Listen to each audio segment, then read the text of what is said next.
কি অবস্থা মামা? কালকে কিন্তু বাংলাদেশ কিন্তু ম্যাচটা জেতা পায় কিন্তু মনটা খুবই ভালো লাগতেছে। কালকে রাত্রে ঘুমটাও কিন্তু খুব সুন্দর হয়েছে, কারণ বাংলাদেশ ম্যাচ হারলে কিন্তু ঘুম ভালো হয় না এবং সারা দিন সারা রাত খুব খারাপভাবে যায়। তো কালকে কিন্তু বাংলাদেশ কিন্তু ম্যাচটা জেতা পায় কিন্তু কালকে কিন্তু খুব ভালো একটা ঘুম হয়েছে রাত্রে। তো এইখানে সব থেকে একটা বেশি ভালো লাগতেছিল কালকে রাত্রে ঘুম পাড়ার পরে কিন্তু আমি রিয়াল মাদ্রিদ খেলা রাত 2টার সময় হয়েছিল সেটা কিন্তু দেখতে পাই না। কারণ ঘুমটা এতই ভালো হয়েছে যে আমি ম্যাচটা কিন্তু দেখতে পাই না। তো রিয়াল মাদ্রিদ ম্যাচটা কিন্তু পরবর্তীতে কিন্তু আমি কিন্তু হাইলাইটস দেখে নিয়েছি সকালে, তা সেখান থেকে কিন্তু রিয়াল মাদ্রিদ কিন্তু জয়লাভ করছে। তো এখানে সব থেকে ভালো লাগছে আসলে কালকে যে কয়টা দল সাপোর্ট করছি সব কয়টা দল কিন্তু ম্যাচ দিচ্ছে। যেরকম আমি এই বাংলাদেশ শ্রীলঙ্কার সাথে ম্যাচ দিচ্ছে, তারপর আমাদের মহিলারা 7টা গোল দিয়ে কিন্তু জয়লাভ করছে, সেটাও চিন্তা করতে হবে। তারপর শ্রীলঙ্কার সাথে আমাদের হকিতে সেইখানে কিন্তু আমরা 13 গোল দিয়ে কিন্তু জয়লাভ করছি। এবং এই যে হামজা চৌধুরী যে লেস্টার সিটি যে খেলা সেইখানে কিন্তু তারা 3-1 গোলে কিন্তু সেখানেও কিন্তু জয়লাভ করছে। এবং রাত্রে রিয়াল মাদ্রিদ খেলা দেখতে পাই না, সকাল উঠে দেখে সেখানে রিয়াল মাদ্রিদ কিন্তু ম্যাচ কিন্তু 3-2 গোলে কিন্তু রিয়াল মাদ্রিদ জয়লাভ করে কিন্তু সেমিতে চলে গেছে।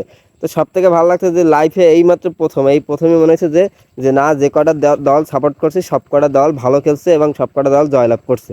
এইখানে আসলে কালকে যে শ্রীলঙ্কার সাথে ম্যাচটা হয়েছে ম্যাচটা কিন্তু খুব ফাইটিং হয়েছে, কারণ যে রান করছে আমি ভাবছিলাম প্রথমে বাংলাদেশ ম্যাচটা জিতবে না, কিন্তু বাংলাদেশের বোলিংটা যেরকম কাম ব্যাক করবে সেটা কিন্তু অবশ্যই কিন্তু তারা কিন্তু দেখা দিচ্ছে যে বাংলাদেশ ম্যাচটা কিন্তু কাম ব্যাক করতে পারে, বাংলাদেশ প্লেয়াররা কিন্তু কাম ব্যাক করতে পারে। তো এইখানে কিন্তু তানবীরে মানে ক্রেডিট দেওয়ার মতো কোনো অনেকই আছে, যেরকম তৌহিদা কিন্তু ফর্ম ভালো যাইতেছে না, সেখানে কিন্তু কালকে সে কিন্তু 50+ রান করছে।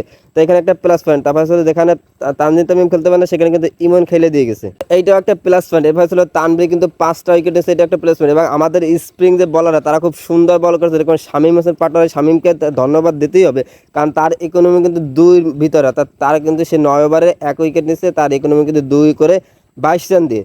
আর এইখানে ছিল আমাদের স্প্রিং বলার যেটা মেহেদি বলেন, তারপর তানভীর বলেন, তারপর ছিল শামীম পাটোয়ারি কিন্তু খুব ভালো করছে। তো এইখানে কিন্তু মোস্তাফিজকে ক্রেডিট দিতে হবে, কারণ মোস্তাফিজ এমন একটি প্লেয়ার, সে কোন মুহূর্তে কি করতে পারে সেটা আপনারা খুব ভালো করে জানেন। কারণ কালকে যদি মোস্তাফিজ যদি লিয়ালাকে যদি আউট না করতে পারতো তাহলে কিন্তু লিয়ালাকে কিন্তু ম্যাচটা কিন্তু বের করে ফেলেছে, যেখানে সে প্রথমে রান করছে কিন্তু টেস্টের মতো খেলছে, সেখানে কিন্তু সে কিন্তু শেষের দিকে ঝড়ো পিটান দিয়েছে, দেওয়ার পর কিন্তু সে কিন্তু রান আর বল কিন্তু পুরো সমান করে ফেলেছিল। তো সেখানে কিন্তু মুস্তাফিজ কিন্তু একটা ব্রেক থ্রো এনে দিয়েছে, কারণ মুস্তাফিজের কারণে কিন্তু সে আউটটা হয়েছে। এবং তানজিদ সাকিব সে যদি ভালোভাবে ব্যাটিংটা না করতে পারতো তাহলে কিন্তু বাংলাদেশ কিন্তু আজকে ম্যাচটা জিততে পারতো না। তানজিদ আমাকে ক্রেডিট দিতেই হবে, কারণ সে 2টা উইকেট পাইছে, প্লাস ছিল সে কিন্তু ব্যাটিংয়ে কিন্তু পুরো টি-20-র মধ্যে খেলে গেছে, যার কারণে কিন্তু বাংলাদেশ কিন্তু আজকে ম্যাচটা জয়লাভ করছে। তা নাহলে কিন্তু বাংলাদেশের ম্যাচটা কিন্তু 149 রানের টার্গেট, এটা কিন্তু হইতো না। তো মামা কথা আছে না, 10 মিলে করিকা সারি দিতে নারিজ, কালকে যে ম্যাচটা সবাই কিন্তু ভালো পারফরমেন্স করার কারণে কিন্তু বাংলাদেশ কিন্তু ম্যাচটা কিন্তু জয়লাভ করছে। যেমন বলিংটা খুব ভালো সুন্দর বল করছে স্প্রিং বলাররা, পেস বলিংরা, তারপর মোস্তাফিজ সময় মতো একটা কাজ করে দিচ্ছে। তারপরে ছিল আপনার যে ব্যাটিং বলেন, তৌহিদে ফর্ম মানে করে রান পাইতেছে না, সেখানে তৌহিদে ভালো খেলতেছে। মানে পারভেজ হোসেন ইমন কিন্তু প্রথম ম্যাচটা কিন্তু ভালো খেলতে পায় না, তানজিদ তামিম ভালো খেলছে, সেখানে কিন্তু তানজিদ তামিম খারাপ খেলছে কালকের ম্যাচটা, তারপর কিন্তু পারভেজ হোসেন ইমন কিন্তু ভালো খেলে দিচ্ছে।